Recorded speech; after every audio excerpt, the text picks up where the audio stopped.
Les autorités maliennes, à travers le ministère des Maliens de l'Extérieur et ses partenaires, ont une fois de plus répondu présent aux cris de cœur des Maliens de la diaspora.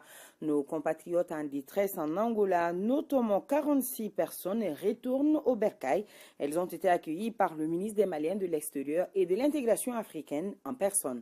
Mohamed Sangaré était sur place.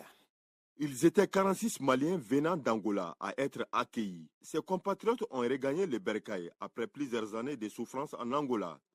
C'est là grâce à une synergie d'efforts de la Commission nationale mise en place par le ministère des Maliens de l'Extérieur et de l'intégration africaine dans le cadre de la politique d'assistance aux Maliens à l'étranger. Suite à des mesures prises par les autorités angolaises, les Maliens se sont retrouvés dans une situation difficile.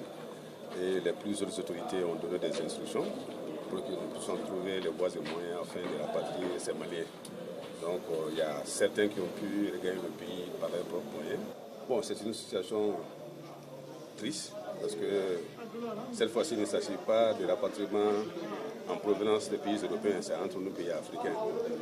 Mais je pense que nous avons déjà commencé un dialogue avec les autorités angolaises pour trouver une issue heureuse à cette situation, afin que les Maliens qui se trouvent là-bas en situation irrégulière puissent être régularisés et que également les gens puissent s'occuper des secteurs vraiment dans les conditions respectant les lois de l'Angola.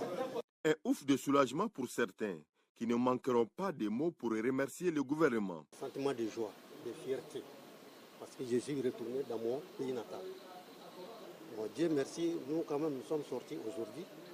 Bon, grâce à l'effort conjugué de notre président de la République, on lui remercie, M. Boubacar Keïta. Par ailleurs, ils ont demandé au gouvernement de redoubler d'efforts pour la libération de nos concitoyens qui sont toujours détenus dans des centres carcéraux de la capitale angolaise.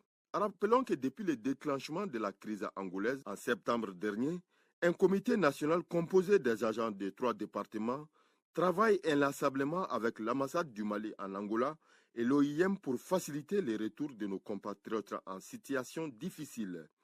Selon les informations données sur place, un autre vol est programmé pour le 27 janvier 2019 et qui sera majoritairement composé de femmes et d'enfants.